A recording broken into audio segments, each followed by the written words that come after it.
भजन संहिता 84 पढ़े हैं। इस भजन संहिता को अगर हम गौर करते हैं, इस भजन 84 का मुख्य बात है कि परमेश्वर के उपस्थिति में वास करना।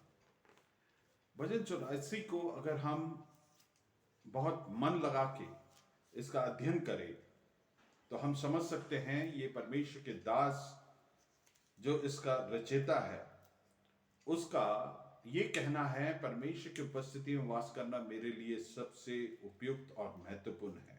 और इस भजन संहिता के शुरुआत में ही इस बात को बहुत स्पष्ट रीति से वो इस बात को उजागर करता है। पहले वचन में लिखता है, हम पढ़ेंगे, हे सेनाओं के यहोवा, तेरे निवास क्या ही प्रिय है। हे सेनाओं का यहोवा, तेरा निवास क्या ही प्रिय है। हाँ, मेरा प्राण यहोवा के आंगनों की अभिलाषा करते करते मूर्छित हो चला। मतलब एक डेस्परेशन को बता रहा है। परमेश्वर का दास बोलता है कि तेरी उपस्थिति मेरे लिए इतना महत्वपूर्ण है कि मैं तेरी उपस्थिति के लिए मूर्छित हो जाता हूं। there is a deep desire for the presence of God.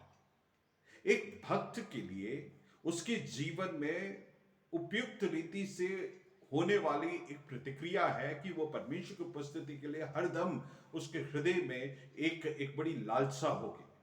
यहां पर लिखा है मूर्छित हो जाता हूं। फिर क्या लिखा है आगे? मेरा तन मन दोनों जीवते परमेश्वर को पुकार रहा। मेरा तन और मन दोनों ही जीवते परमेश्वर को पुकार रहा है।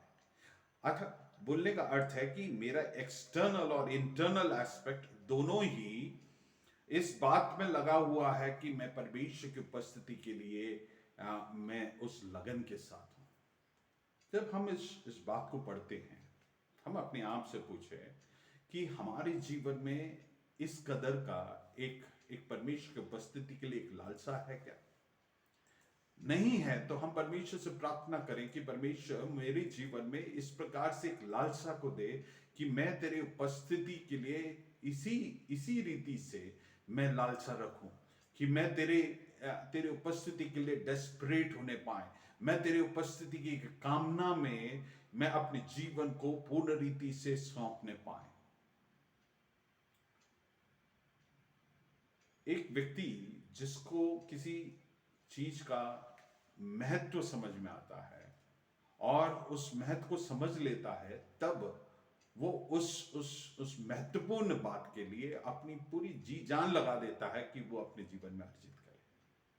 जब हम परमेश्वर की उपस्थिति के महत्व को समझ लेंगे और परमेश्वर को समझेंगे, तो हम भी हमारे जीवन में उस बड़े आग्रह को, उस बड़े इच्छा को हमारे जीवन में रहेगा। और यहां पे हम अगर 1 और 2 को ध्यान से पढ़ते हैं, ये जो भजनकार है वो वास्तविकता में परमेश्वर की उपस्थिति में रोक के इस बात को उजागर कर रहा है। He is crying out to the lord and saying that lord, this is my desire in my life. मैं मूर्छित हो गया हूं। मतलब उसके जीवन में परमेश्वर की उपस्थिति के लिए इस प्रकार से गहरा लगन है और गहरा इच्छा है कि वो उस उपस्थिति के लिए इतना कामना रखता है। हाँ, अब हम तीसरे वचन को पढ़ेंगे। हे सेनाओं के यहोवा, हे मेरे राजा और मेरे परमेश्वर, तेरी वेदियों में गौरैया ने अपना बसेरा और शूपा बेनी ने घोंसला बना लिया है, जिसमें वह अपने बच्चे रखे।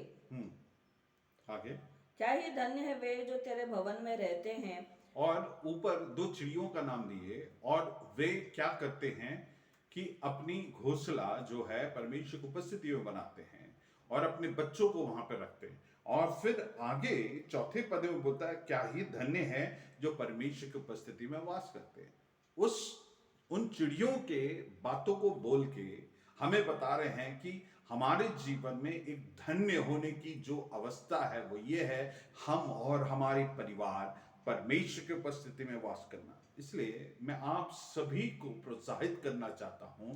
कई बार हमारे जीवन के परिस्थिति, जीवन के अवस्थाओं में होता यह है कि हमें कई बार परमेश्वर की उपस्थिति में बैठने को समय नहीं मिलता है, परमेश्वर की उपस्थिति में बैठने का मन नहीं करता है। लेकिन इस भजन संहिता के आधार पर मैं आपको प्रोत्साहित करना चाहता हूं, जिस प्रकार से इस चिड़िया का मिसाल देते हुए परमेश्वर का दास बोलता है, क्या ही धन्य है जो परमेश्वर के उपस्थिति में वास करते हैं। हम सब हमारे जीवन में, परिवार में इस बात को महत्व दे और अपने संतानों को सिखाए, और परमेश्वर की उपस्थिति में वास करना हमारे लिए एक महत्वपूर्ण बात होने पाए।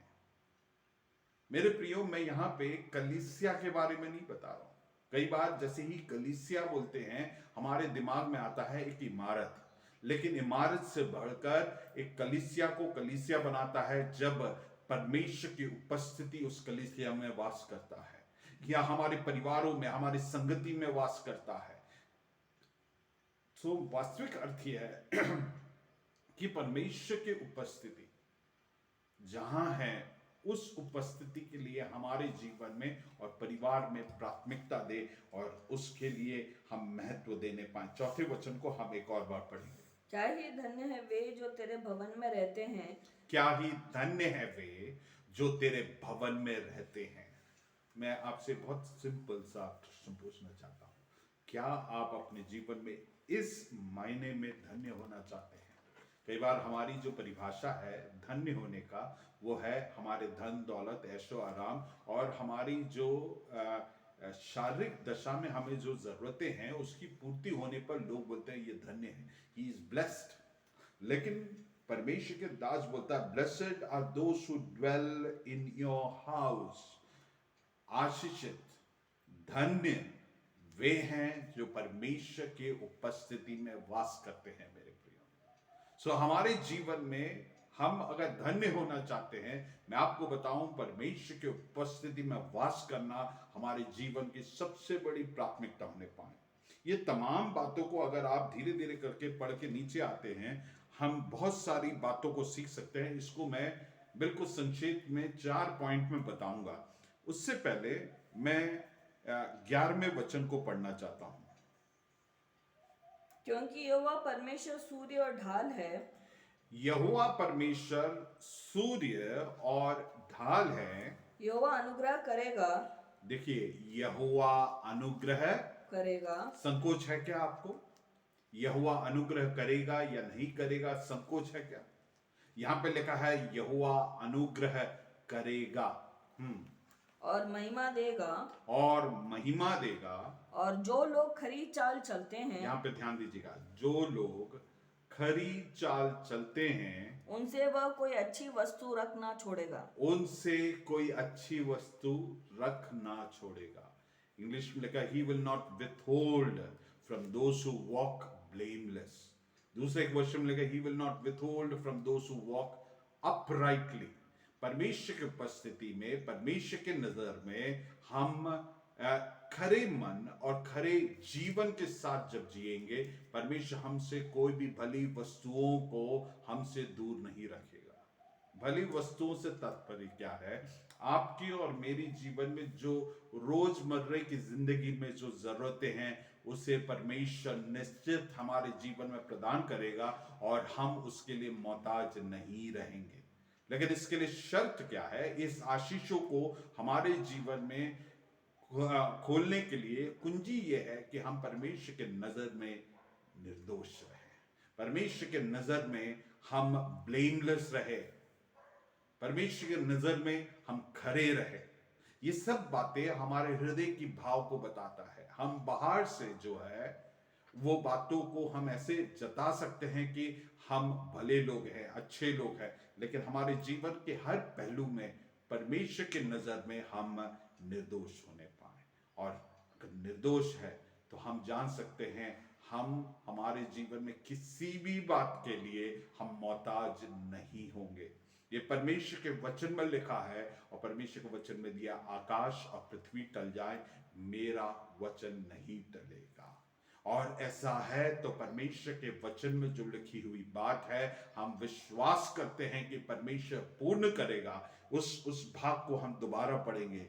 मैं इसको अंग्रेजी में पढ़ूंगा और उसके बाद हिंदी में पढ़ूंगा। No good things will be withheld from those who walk uprightly. हाँ, और जो लोग खरी चाल चलते हैं, हाँ, उनसे वह कोई अच्छी वस्तु रख ना छोड़ेगा। कोई भी अच्छी वस्तु रख ना छोड़ेगा। Praise the Lord. हमारे जीवन के हर एक जरूरतों को परमेश्वर पूरा करेगा। अब 12वें पद को भी पढ़ेंगे। हे सेनाओं की यहोवा, हे सेनाओं का यहोवा, क्या ही धन्य वह मनुष्य हाँ, जो तुझ पर भरोसा रखता है। क्या ही धन्य है वो मनुष्य जो परमेश्वर पर भरोसा रखता है। आपके पड़ोसी नहीं, अधिकारियों पर नहीं, दूसरों पे नहीं, परमेश्वर पर भरोसा रखते हैं। अगर आप और हम परमेश्वर पर भरोसा रखते हैं, हम निश्चित होकर जी सकते हैं कि परमेश्वर हमारे साथ है। और परमेश्वर के नजर में हम जब खराई के साथ जीते हैं, हम धन्य जरूर होंगे, हमारी जरूरतों की पूर्ति होगी। आज मुझे सुनने वाले, अगर आपके जीवन में कोई जरूरत है और उसको लेकर व्याकुल है, उसके बारे में व्याकुल होना बंद कर दे, क्योंकि परमेश्वर के वचन में मत्ती 6 उसके 33 में इस प्रकार से लिखा है, पहले उसके राज्य और धार्मिकता का खोज करो, तब ये सब बातें तुम्हें यूं ही मिल जाएगा।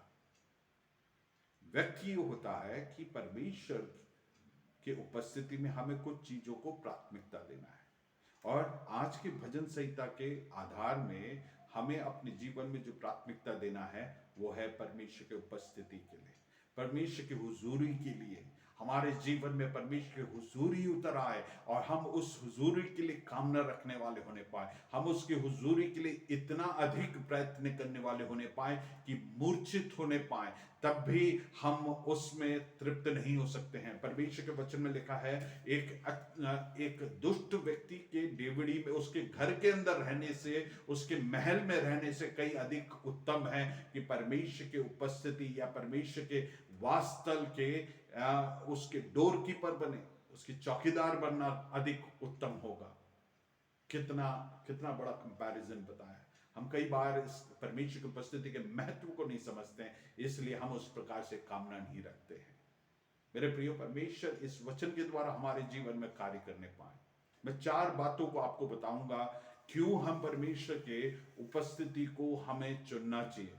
और जब हम चुनते हैं उस परमेश्वर की उपस्थिति में 4 बातें जो आत्मिक बातें होती है वो मैं आपको बताऊंगा। पहली बात, परमेश्वर का वचन यहां पे घोषणा किया जाता है। परमेश्वर का जो वासस्थल है वहां पे परमेश्वर का वचन घोषणा किया जाता है। यह ऐसा स्थान है जहां पे मनुष्य और मनुष्य के विचारधाराओं का धारा का कोई प्राथमिकता नहीं है, उसका कोई स्थान नहीं है, वरन परमेश्वर का वचन यहाँ पे घोषणा किया जाता है। परमेश्वर का वचन सिखाया जाता है। हालेलुया। दूसरा, परमेश्वर की आराधना यहाँ पे निरंतर होता है और परमेश्वर की आराधना करना इस स्थान में प्राथमिकता होता है। आराधना से तात्पर्य है परमेश्वर के नाम को ऊंचा उठाया जाना। It is a place where God's name and God is exalted, magnified and adored. परमेश्वर की आदर किया जाता है, परमेश्वर के नाम को ऊंचा उठाया जाता है और उसके सामने दंडवत करने का स्थान है। यह ऐसा स्थान है जहां परमेश्वर की आराधना आत्मा और सच्चाई में होता है।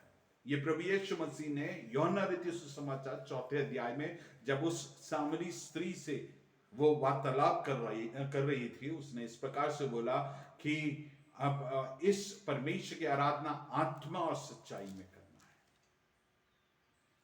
मेरे प्रियो, हम जब परमेश्वर की उपस्थिति में आते हैं, हम परमेश्वर की आराधना निरंतर करने वाले होने पाए, आत्मा और सच्चाई में करने पाए। परमेश्वर की उपस्थिति का तीसरी बात यह है, परमेश्वर की उपस्थिति ऐसा स्थान है जहां पे परमेश्वर की इच्छा मात्र जीवन में लागू करते हैं। हम ये जाने कि हम निरंतर परमेश्वर की उपस्थिति में हैं, इस बात को जाने। हम परमेश्वर की उपस्थिति को अपने जीवन में लेके चलते हैं। परमेश्वर की आत्मा ने बोला पौलुस के द्वारा 1 कुरिन्थियों 3 अध्याय में कि तुम परमेश्वर के मंदिर, 3 उसके 16 में और 17 में लिखा है। हम परमेश्वर के मंदिर हैं और परमेश्वर के मंदिर होने के नाते हम निरंतर परमेश्वर की इच्छा को हमारे जीवन में लागू करते हैं। We practice the will of God continuously in our life. चौथी बात, परमेश्वर की उपस्थिति में परमेश्वर का कार्य होता है। जब हम परमेश्वर की उपस्थिति में रहते हैं, परमेश्वर की उपस्थिति में जाते हैं, होता यह है, परमेश्वर का कार्य होता है। वह हमारी आत्मिक जीवनों में होता है, हमारी शारीरिक दशा में होता है, हमारी मानसिक दशाओं में होता है। मैं आज आपके जीवन में इस बात को घोषणा करना चाहता हूं, अगर आप परमेश्वर की उपस्थिति में वास करते हैं और वास निरंतर करते हैं, यह निश्चित है कि परमेश्वर हमारे जीवन में अपने कार्यों को करेगा। जो बीमार है वो चंगे होंगे, जो आत्मिक रीति से पीछे महसूस कर रहे हैं या निर्बल महसूस कर रहे हैं, परमेश्वर की उपस्थिति में होने के कारण आप अपने जीवन में एक छुटकारे को इसी क्षण महसूस करेंगे, क्योंकि आप परमेश्वर की उपस्थिति में हैं। हालेलुया। मानसिक दशा में परमेश्वर एक छुटकारे को प्रदान करेगा। परमेश्वर का कार्य निरंतर होगा। When we dwell in the presence of God, there is a work of God that happens in our life. जो परमेश्वर की उपस्थिति में रहते हैं, हम मात्र एक होने वाले घटना को देखने के लिए नहीं आए, लेकिन परमेश्वर की उपस्थिति में रहने के कारण हमारे अंदर परमेश्वर एक कार्य को करेगा। We are involved in an act where God is at work in our life when we are in the presence of God. सो हम निश्चिंत रहे कि परमेश्वर अपने कार्य नहीं कर रहा है करके हम ना सोचे, लेकिन निश्चिंत रहे कि परमेश्वर निरंतर हमारे जीवनों में कार्य कर रहा है। इसलिए परमेश्वर की उपस्थिति में जब वास करते हैं, 2 कुरिन्थियों 3 अध्याय इसके 18वें पद में लिखा है, अंश अंश कर वो हम में कार्य कर रहा है और हम बदलते जा रहे हैं और परमेश्वर के महिमा हमारे जीवन में उत्पन्न हो रहा है। सो परमेश्वर हमारे जीवनों में कार्यरत है। It is a place where God is at work in our life. So हम जब परमेश्वर की उपस्थिति में आते हैं, हमारे जीवन में परमेश्वर का गहरा अलौकिक काम हो रहा है। सो आप विश्वास करें कि परमेश्वर इस समय जब हम परमेश्वर की उपस्थिति में हैं और परमेश्वर के वचन से हम मनादी कर रहे हैं, परमेश्वर हमारे जीवनों में अपने कार्य को कर रहा है। Praise the Lord। क्या आप विश्वास करते हैं कि परमेश्वर हमारे जीवनों में कार्य कर रहा है? हालेलुया। सो विश्वास करें, जब हम परमेश्वर की उपस्थिति में हैं, परमेश्वर अपने कार्य करने के फलस्वरूप हमारा जीवन रूपांतरित होगा। निश्चित तौर से परमेश्वर के कार्य का जो प्रभाव है हमारे जीवनों में हम देखेंगे। परमेश्वर के वचन में लिखा है, परमेश्वर कोई भी भली वस्तुओं को हमारे जीवन से नहीं रोकेगा, अर्थात हम अपने जीवन में निरंतर परमेश्वर के भलाइयों को अनुभव करेंगे। हम जब परमेश्वर की उपस्थिति में रहते हैं, हम परमेश्वर के नियंत्रण के दरमियान में रहते हैं, और जब परमेश्वर के नियंत्रण के दरमियान में रहते हैं, हम परमेश्वर की इच्छा को पूरा करें, परमेश्वर के वचन अनुसार चले, परमेश्वर की आराधना करें, परमेश्वर के कार्य के लिए अनुमति दे। और जब हम ऐसे करते हैं, हमारे जीवनों में हम निश्चित तौर से आशीषित होंगे। हमारे हर एक जरूरतों के लिए हम उस पर भरोसा करें। परमेश्वर इस वचन के द्वारा हमें आशीषित करने पाए। आइए हम प्रार्थना करेंगे कि परमेश्वर हमारे जीवनों में अपने कार्य को अंजाम देने पाए।